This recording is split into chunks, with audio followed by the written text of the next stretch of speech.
May all I say and all I think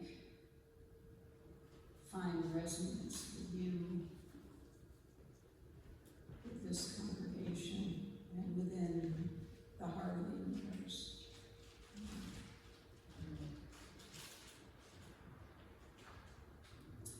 Well, this has been a week, Yes. a month,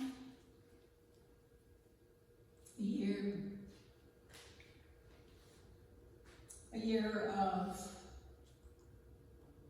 in many respects, pain and horror, of disbelief and despair. It was described by a member of this church at the recent Zoom meeting as the point of no return. The same person asked, "What shall I do?"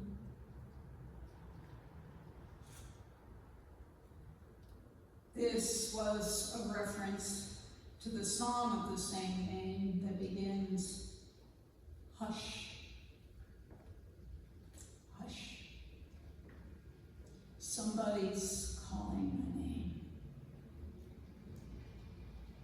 Hush, hush,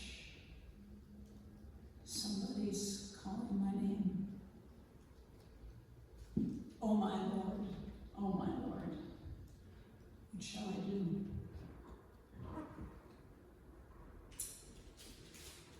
Well, I don't profess to know the answer to this question.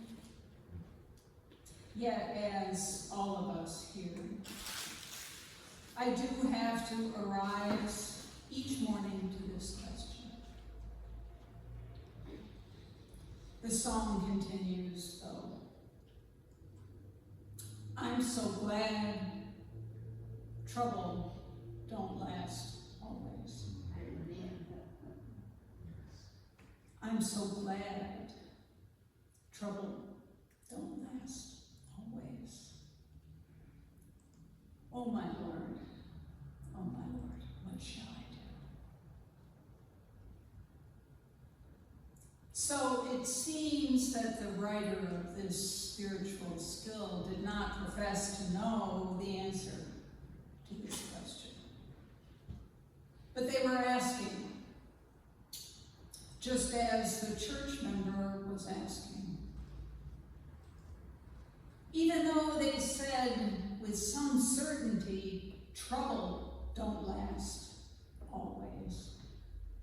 The writers, singers of this song were not so certain about what to do or what, if any, outcome would arise. There was an underlying belief in freedom, in the end of trouble. This song, in particular, like so many spirituals, was also a COVID song that was meant to communicate ways to stay strong, for sure, but also ways to facilitate escape from enslavement. Hush, hush, I need to hear the one calling my name, calling me to freedom. Well, the words from the church member resonated in my soul, and I suspect the souls of many of us. With each news report, the situation becomes more and more dire, more and more painful. But this is not limited to news reports. If we are aware, if we hush long enough to notice, there are incidents all around us that hurt, that create a feeling of the door of a feeling that is familiar, especially to marginalized people. People of color, and even those of us that are allies, those of us who have decided to try and understand. Try to understand our own privilege and how it contributed or even caused this pain. It is happening in plain sight. I'll share an example of what I mean by this. Last week, I went to a local park with my grandson, Freddie. As we were approaching the park, I heard a loudspeaker and wondered, what's going on here? When we got there, I saw a group of people gathered with some signs and candles. I realized in that moment that it was a vigil for the death of Charlie Kirk. There were people with signs bearing the American flag, as well as the statement, I am Charlie Kirk.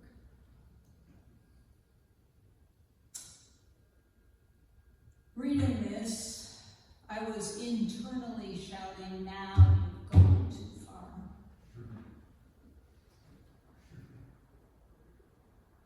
I was immediately repulsed by the gathering, which included several pastors from local churches.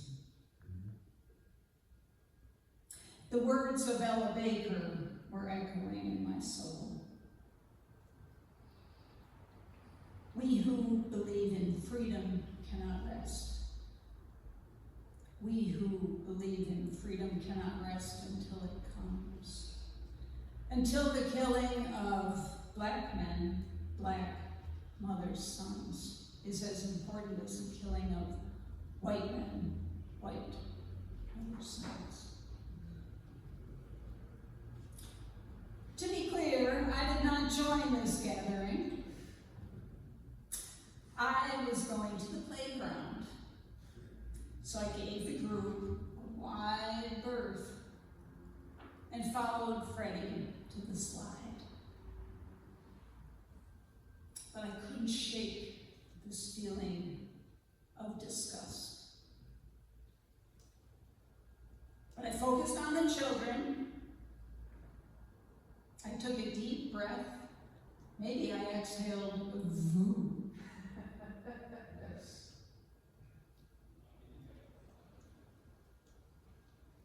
And tried to calm my nervous system.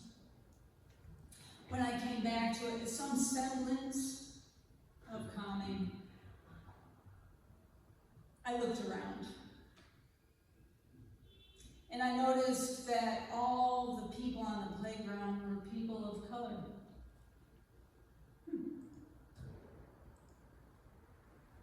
Oh, and did I not say that the group, the vigil was, without exception, white?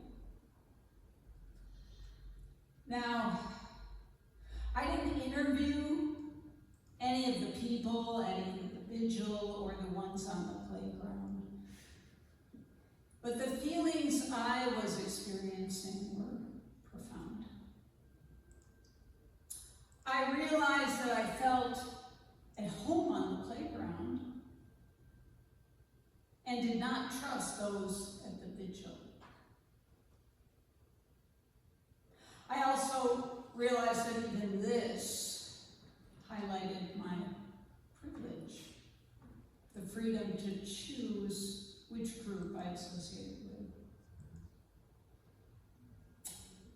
It wasn't until I was walking by the group again on my way home that I realized that there could maybe be an answer to the question, what shall I do?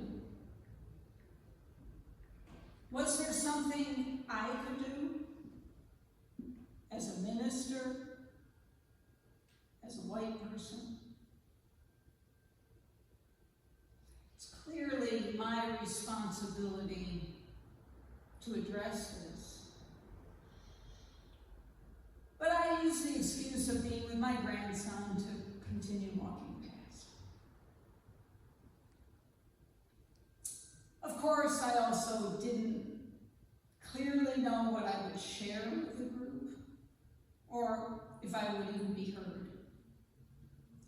But this was a moment that shook me to my core. I found myself telling others about it, and find myself relating it here. On some level, I knew that, as Ella Baker said, I cannot rest.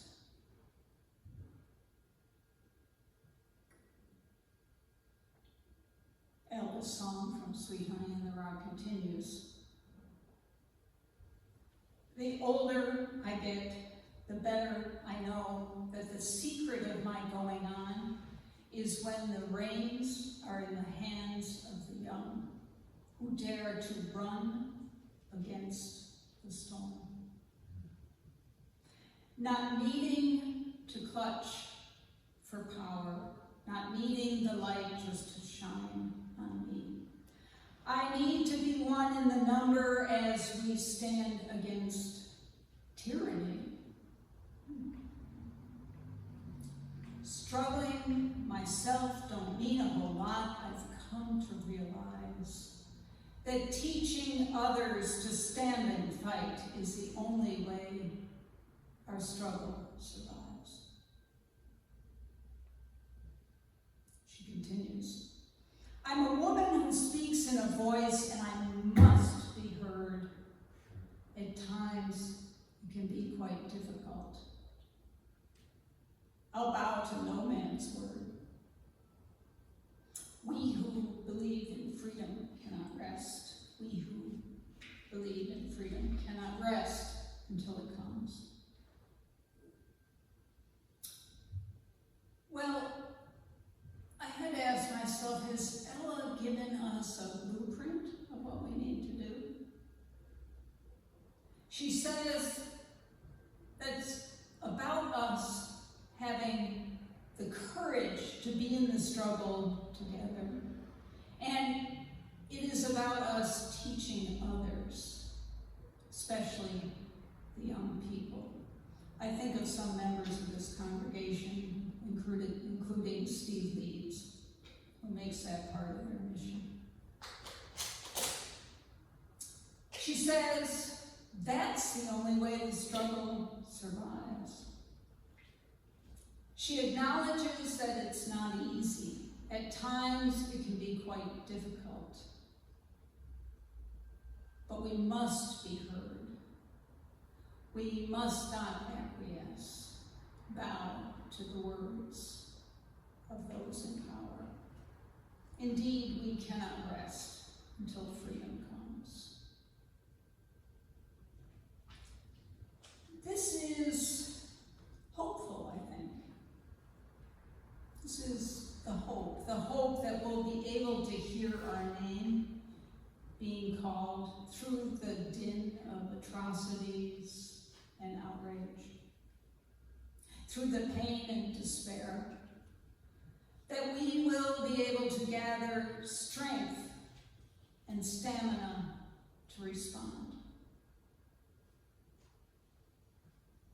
I understand now the belief that we are heading to the door of no return in so many ways. More evidence came later in the week when I was meeting with a client of mine. This is often a place I find out about what's going on in the world, since I'm not connected to social media and really to any media at all. She asked me if I had heard. Heard what, I asked, in a way not really wanting to know. She said, "Did you hear about the 2 people found hanging from trees in Mississippi?"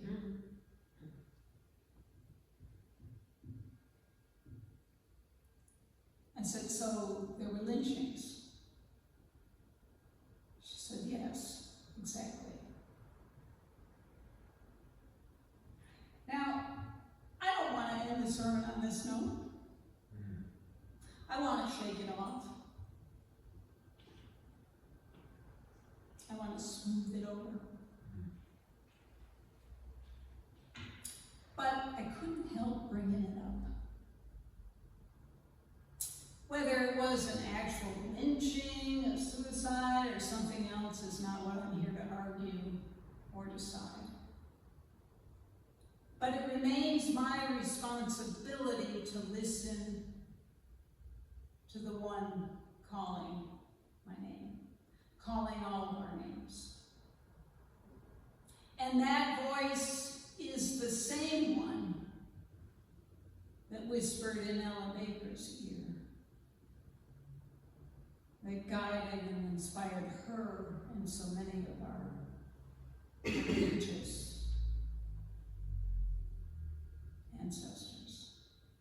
The same one that breathed life into each one of us. The one that causes the plants and the animals to live, to grow, to flourish amid this mess. It is the voice of our Creator, the all-pervading presence. We're in this together here at Fellowship Church. Our name as a beloved community is being called. It is being called to stand against tyranny, to struggle, however that may look for each one of us. Talking with a Board of Trustees member yesterday, I was encouraged. The person said, "I hope for a better day." We will collectively hope for a better day, knowing that indeed trouble don't last always. May we transform our pain, our struggle, our imbalanced nervous system with the help of these words from Dr. Howard. All around us, worlds are dying and new worlds are being born. All around us, life is dying and life is being born. The fruit ripens on the tree. The roots are silently at work in the darkness of the earth. Against a time when there shall be new lives, fresh blossoms, green fruit, such is the growing edge. It is the extra breath from the exhausted lung, the one more thing to try when all else has failed, the upward reach of life when weariness closes in upon all endeavor. This is the basis of hope in moments of despair, the incentive to carry on when times are out of joint and people have lost their reason, the source of confidence when worlds crash and dreams whiten to ash. The birth of a child, life's most dramatic answer to death. This is the growing edge incarnate. Look well to the growing edge.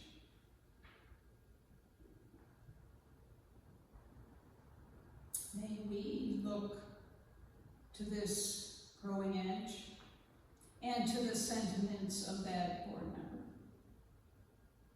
May we listen carefully to the voice of the genuine within and without.